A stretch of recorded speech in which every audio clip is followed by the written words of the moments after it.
ফেব্রুয়ারি মাসের শেষের দিক। বসন্তের আগমনে শীত তার বিদায় বার্তা জানান দিচ্ছে। এরই মধ্যে আবহাওয়ার পরিবর্তনের সূত্রধার হিসেবে শুরু হয়েছে বৃষ্টি। আজ রবিবার, অফিস ছুটি থাকায় মোহন, বিবেক ও দীনেশ তিন বন্ধু একটু খাওয়া দাওয়ার ব্যবস্থা করেছিল দীনেশের বাড়িতে। দীনেশের মা বাবা কেউ নেই, বাড়িতে সে একাই থাকে।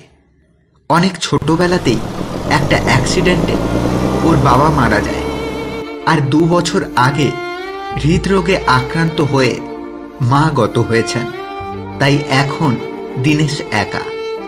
কাজের মাসি এসে সব কাজকর্ম রান্নাবান্না করে রেখে চলে যায়। সারাদিন অফিসেই কেটে যায় দীনেশের, তাই খুব একটা অসুবিধা হয় না। ঝড় বৃষ্টির কারণে লোডশেডিং হয়ে গিয়েছে। প্রায় অন্ধকার ঘরে ওরা তিনজন বসে তাস খেলছে।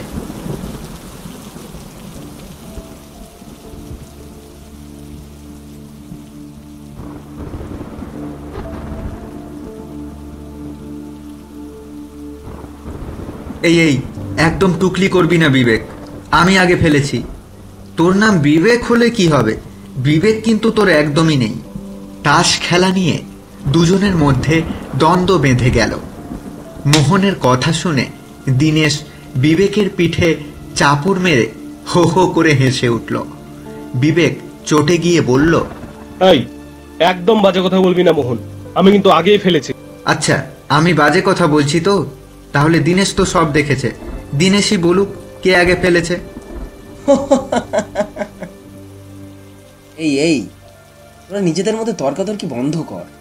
সেই কখন থেকে তাস খেলছি, আর ভালো লাগছে না। আচ্ছা, খেলা বন্ধ কর। ধুর, অকাল বৃষ্টির জন্য বাড়িও ফিরতে পারলাম না। কেন রে, ঘরে কি বউ বাচ্চা ফেলে এসেছিস নাকি? বুড়ো হয়ে গেল, এখনো একটা বিয়ে করতে পারলি না। এই হ্যাঁ, এবার একটা বিয়ে কর না রে ভাই। বহুদিন কোনো বিয়ে বাড়ির নিমন্ত্রণ পাচ্ছি না। আমি কি ঘটকালি করব বল? তাহলে চেষ্টা করে দেখতে পারি নাকি লুকিয়ে লুকিয়ে কারোর সাথে প্রেম করছিস আমরা জানি না। সত্যি করে বল ভাই, আমরা কিন্তু তোর বন্ধু। আমাদের থেকে কিছু লুকিয়ে যাওয়ার রাইট কিন্তু তোর নেই। আরে ছাড়, এসব বিয়েটি আমার পোষায় না। এই তো একা বেশ আছি, তোদের সাথে আনন্দ করে কেটে যাচ্ছে। অফিস যাচ্ছি, টাকা কামাচ্ছি, মস্তি করছি। তোদের কি আমার সুখ সহ্য হয় না নাকি? বিবেক ফোড়ন কেটে বলল, আরে ছাড়, ও আর কি বিয়ে করবে? ওকেই কি ও বিয়ে করবে না? লেদা মারা পাবলিক একটা। বেশ তো বড় বড় কথা বলছিস, তাহলে তুই বিয়ে করে দেখা না, আমরাও তাহলে একটু ইন্সপায়ার হই তোকে দেখে। বলাই বাহুল্য, মোহন, বিবেক ও দীনেশ তিনজনেই স্কুল বেলাকার বন্ধু। তাই ওদের বন্ধুত্বটা অনেক দীর্ঘ পথ অতিক্রম করেছে বলা চলে। দীনেশ আবার মোহনকে উদ্দেশ্য করে বলল, এ ভাই, স্কুলে তুই একজনকে লাইন মারতিস না? কি যেন নাম ছিল মেয়েটার, দামিনী না কি যেন? তার কি খবর? তার কি বিয়ে হয়ে গেছে নাকি লুকিয়ে লুকিয়ে তার সাথে লাইনে আছিস এখনো? দীনেশের কথায় মোহনের মুখটা কেমন যেন ছোট হয়ে গেল। সে কথাটা এড়িয়ে যাওয়ার চেষ্টা করে একটু যেন রেগে গিয়েই বলল, ছাড় না ভাই এসব কথা, আমার ভালো লাগছে না। এ ভাই, তুই রেগে যাচ্ছিস কেন? বল না কি হয়েছে। আমরা তো তোর বন্ধু, আমাদের সঙ্গে শেয়ার করতে কি সমস্যা? আরে কষ্ট শেয়ার করলে কমই, আর আনন্দ শেয়ার করলে বাড়ি। বল কি হয়েছে?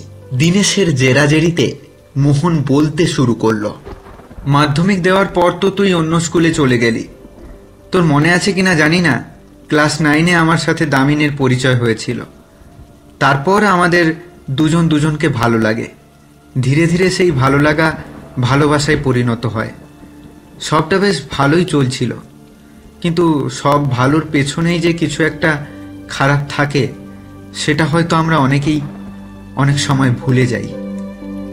ক্লাস 11-এর এক্সাম শেষ হওয়ার পর আমরা বন্ধুরা মিলে ঠিক করি আমরা পিকনিক করব। তখনও এই রকমই ফেব্রুয়ারি মাস ছিল, শীত পুরোপুরি চলে যায়নি। তাই আমরা সবাই মিলে ঠিক করলাম নদীর ধারের একটা স্পট দেখে আমরা পিকনিক করব। সেই মতোই একটা দিন দেখে পিকনিকের আয়োজন হলো। সবাই আমরা আনন্দেই দিনটা উপভোগ করছিলাম। জোগাড় যন্ত্র, রান্নাবান্না, গল্পগুজব, খুনসুটি, হাসি মজা সবটাই চলছিল একসাথে। আর তোরা তো জানিস প্রথম থেকেই রান্নাটা আমি খুব ভালো পারি, তাই রান্নার দায়িত্বে আমি আর দুজন ছিলাম। তাই অন্য আর কোনো দিকে ধ্যান দেওয়ার সময় আমার ছিল না সেদিন। তারপর যখন খাওয়া দাওয়ার সময় হলো তখন আমাদের সবার খেয়াল হলো সবাই সেখানে উপস্থিত থাকলেও দামিনীকে কোথাও দেখা যাচ্ছে না। অনেক খুঁজেও দামিনীকে কোথাও পাওয়া গেল না। অবশেষে 2 ঘন্টা পর দামিনীকে পাওয়া গেল নদীতে ভাসমান অবস্থায়, কিন্তু তখন সে আর জীবিত নেই।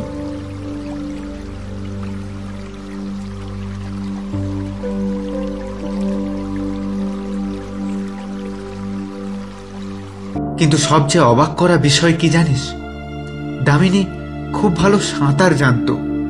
তাহলে কিভাবে দামিনী জলে ডুবে মারা গেল? না, এর কোনো সঠিক উত্তর পাওয়া যায়নি। এত দূর বলে থামলো মোহন। দীনেশ বলল, এই নিয়ে কোনো তদন্ত হয়নি? হয়েছিল। সেদিন আমরা যতজন সেখানে উপস্থিত ছিলাম সবাইকে জেরা করা হয়েছিল, কিন্তু আমরা তো সবাই ওর বন্ধু ছিলাম। আমাদের মধ্যে কেউ কিছু জানলে নিশ্চয়ই বলতো। দুর্ভাগ্যবশত কিছুই জানা গেল না। বডি পোস্টমর্টম করে জানা গিয়েছিল দামিনীর সাথে শারীরিক অত্যাচার করা হয়েছিল। এরপর মান সম্মানের ভয়ে দামিনীর মা বাবা তদন্ত বন্ধ করে দেয়। একটা দীর্ঘশ্বাস বেরিয়ে এলো মোহনের বুক থেকে। কিছুক্ষণ চুপ থাকার পর দীনেশ বলে, তারপর থেকে তুই আর কখনো কাউকে ভালোবাসিসনি? তারপর থেকে আর কাউকে ভালোবাসতে পারিনি। আসলে কি জানিস তো, প্রথম ভালোবাসার একটা আলাদাই মায়া থাকে, যেটাকে অত সহজে ভুলে যাওয়া যায় না। আমার ক্ষেত্রে মায়াটা হয়তো একটু বেশিই ছিল, তাই এখনো পর্যন্ত দামিনীকে ভুলে উঠতে পারিনি। কখনো হয়তো ভুলতে পারবও না। আচ্ছা, তোরা আত্মায় বিশ্বাস করিস? আরে আত্মায় বিশ্বাস না করার কি আছে? আমাদের সবার দেহেই তো আত্মা আছে।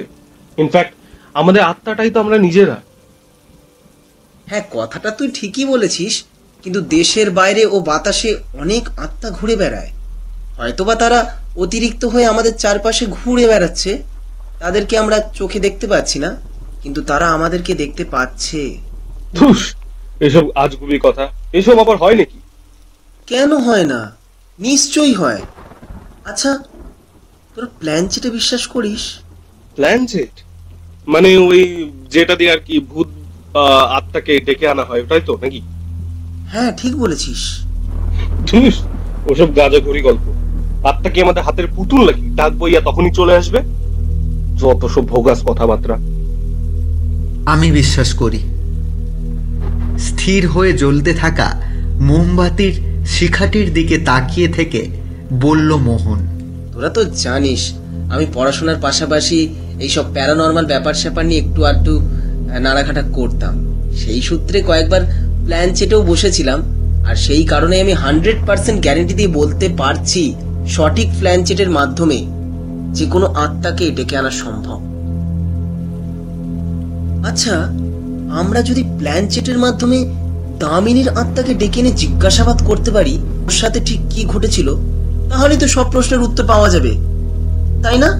তোরা যা ইচ্ছে কর ভাই, আমি এসবের মধ্যে নেই। দেখ, আমরা এই মুহূর্তেই ঘরে 3 জন উপস্থিত আছি, আর আমরা 3 জনেই দামিনীকে চিনতাম। তাই এই প্ল্যানচেটে আমাদের 3 জনকেই অংশ নিতে হবে। তুই ব্যাগটা দিস না বিবেক? ঠিক আছে, তুই যখন বলছিস তাহলে থাকবো, কিন্তু আমি আবারও বলছি এইসব দিয়ে কিছুই হবে না। এসব প্ল্যানচেট দিয়ে কোনো আত্মা ফাত্তাকে ডাকা যায় না, বুঝলি? তোরা যা ইচ্ছে কর ভাই, আমি এসবের মধ্যে নেই। দেখ, আমরা এই মুহূর্তেই ঘরে 3 জন উপস্থিত আছি, আর আমরা 3 জনেই দামিনীকে চিনতাম। তাই এই প্ল্যানচেটে আমাদের তিনজনকেই অংশ নিতে হবে। তুই ব্যাগটা দিস না বিবেক। ঠিক আছে, তুই যখন বলছিস তাহলে থাকবো, কিন্তু আমি আবারও বলছি এইসব দিয়ে কিছুই হবে না। এসব প্ল্যানচেট ট্যানচেট দিয়ে কোনো আত্মা ফাত্তাকে ডাকা যায় না, বুঝলি? তিনজনের সম্মতিক্রমে ঘরের মাঝখানে একটা আয়তাকার টেবিল এনে তার তিন দিকে তিনজন চেয়ার নিয়ে বসলো। টেবিলের মাঝখানে জ্বলন্ত মোমবাতিটা রেখে দীনেশ বলল, এবার আমরা চোখ বন্ধ করে সবাই এক মনে দামিনীর কথা ভাববো এবং বিশ্বাস করব যে দামিনী আমাদের আশেপাশেই রয়েছে। সে অবশ্যই আমাদের ডাকে সাড়া দেবে। পুরো পদ্ধতিটা শেষ হওয়ার আগে আমরা কেউ কিন্তু চোখ খুলব না। ততক্ষণ আমরা চোখ খুলব না যতক্ষণ না দামিনীর আশার ইঙ্গিত পাই। এবার কেউ আর কোনো কথা বলল না। চোখ বন্ধ করে এক মনে দামিনীর কথা ভাবতে লাগলো। বাইরে ঝমঝমিয়ে বৃষ্টি পড়ছে এক নাগাড়ে। অনেকটা সময় এইভাবেই নিস্তব্ধে অতিবাহিত হলো। একটানা বৃষ্টির শব্দ আর তার সাথে ঝিঝির শব্দ ছাড়া অন্য কোনো শব্দ নেই। দূরে কোথাও যেন শেয়াল ডেকে উঠল করুণ স্বরে। আরও কিছুটা সময় এভাবেই নীরবে কেটে গেল। কিছুক্ষণ পরেই সময় মধ্যরাত্রি অতিক্রম করবে। হঠাৎ রাত্রির সেই নিস্তব্ধতাকে ভঙ্গ করে ঘড়ির কাঁটায় ঢং ঢং করে 12টা বাজল, কিন্তু ওরা তিনজন নড়ল না। আরও কিছুটা সময় পেরিয়ে যাওয়ার পর হঠাৎ শব্দহীন ঘরের নিস্তব্ধতাকে খান খান করে একটা কাঁচের গ্লাস মেঝেতে পড়ে ভেঙে টুকরো টুকরো হয়ে গেল। দীনেশ বুঝতে পারল তারা তিনজন ছাড়াও ঘরের মধ্যে আরও কেউ উপস্থিত হয়েছে। তার উপস্থিতি স্পষ্ট উপলব্ধি করা যাচ্ছে। তার উপস্থিতি স্পষ্ট উপলব্ধি করা যাচ্ছে। তুমি কি এসেছো?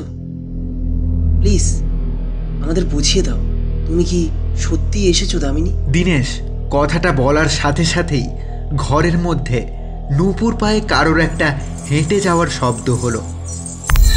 ওরা তিনজনেই অবাক হয়ে গেল। তার মানে সত্যিই দামিনী এসেছে। ধীরে ধীরে ওরা তিনজনেই চোখ খুলল। চোখ খুলেই ওরা দেখতে পেল সামনে আবছায়া অন্ধকারে দাঁড়িয়ে রয়েছে একটা অবয়ব। দীনেশ আবার প্রশ্ন করল, বলো দামিনী, তোমার মৃত্যু কিভাবে হয়েছিল? কর্কশ নারী কণ্ঠে উত্তর এলো, আমাকে রেপ করে নদীতে ডুবিয়ে দেয়া হয়েছিল। সেদিন আমরা সবাই মিলে নদীর ধারে পিকনিক করছিলাম। সবাই সবাই আমরা যে যার মতো নিজেদের মতো করে সময় কাটাচ্ছিলাম। এমন সময় বিবেক এসে আমাকে বলল, এই দামিনী, চল তো ওই নদীর জঙ্গলটা, ওখানে অনেক নতুন নতুন গাছ দেখতে পেলাম। তুই তো অনেক গাছ নিয়ে পড়াশোনা করেছিস শুনেছি। চল তো, নামগুলো বলবি আমাকে। আমিও সরল মনে বিবেকের সাথে জঙ্গলটা দিকে চলে গেলাম, কিন্তু আমি জানতাম না আমার জন্য সেখানে ফাঁদ পাতা রয়েছে। কিন্তু সেখানে যেতে বিবেক সহ আরো কয়েকজন ছেলে আমাকে ঘিরে ধরলো।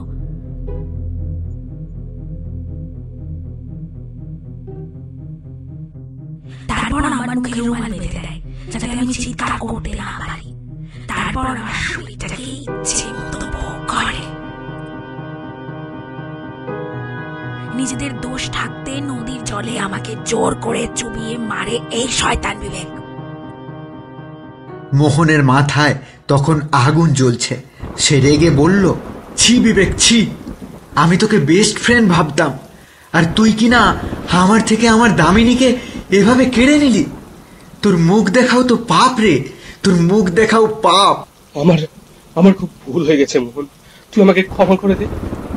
আসলে আসলে আমিও দামিনীকে ভালোবাসতাম, কিন্তু আমি যখন দেখতাম দামিনী শুধু তোকেই ভালোবাসছে, তখন আমার সারাটা শরীর চলে যেত। তাই রাগের মাথায় আমি এরকম একটা কাজ করে ফেলেছি। তুই আমাকে ক্ষমা করে দে ভাই।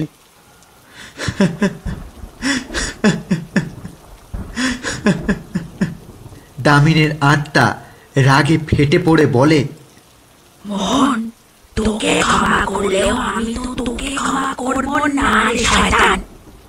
আজ এত বছর পর আমি সুযোগ পেয়েছি। আমি এমন একটা দিনের অপেক্ষাতেই কিন্তু ছিলাম। আজ আমার হাত থেকে তোর নিস্তার নেই শয়তান। বিবেক হাত জোর করে ভয়ার্ত কণ্ঠে বলে ওঠে, আমাকে আমাকে ক্ষমা করে দে দামিনী। আমি আর কোনোদিন এই কাজ করবো না।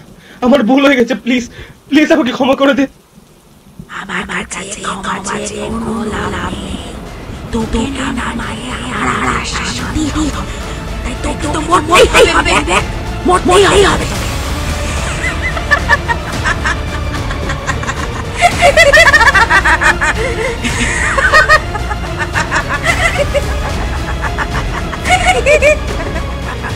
এই বলে দামিনীর আত্মা বিবেকের গলা চেপে ধরে। কিছুক্ষণ ছটফট করে নিথর হয়ে মেঝেতে পড়ে যায় বিবেকের শরীর। দমকা হাওয়ায় মোমবাতির শিখা নিভে যেতেই মোহন ও দীনেশও জ্ঞান হারায়।